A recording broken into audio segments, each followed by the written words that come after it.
तो हेलो सांग मैंने आम मार्केट रू नहीं आसु एक 2.1 होम थिएटर एम्प्लीफायर बोर्ड। तो या नहीं आप होम थिएटर बन पारे। तो यार प्राइस हूँ मात्र 200 टंका। तो यार वायरिंग आम करनेचु। तो चैनल वीडियो अच्छी आप देखिपारे। तो या रही या पावर देवाई ट्रांसफॉर्म 12 3 एम्पियर ट्रांसफॉर्म। तो या आप मार्केट रू इजिली बाय करें मात्र 300 टंकार। तो यार क्वालिटी ठीक ठाक अच्छी।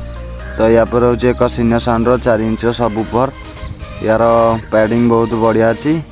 तो ये रोचे 4 ओम 30 वाटर सीनियर साउंड 200 टंकार। तो या पर हूँ एक ब्लूटूथ किट। तो यार प्राइस हूँ 130 टंका। इधर अच्छे एक ब्लूटूथ किट 2टा कनेक्टर आउ गोटे रिमोट।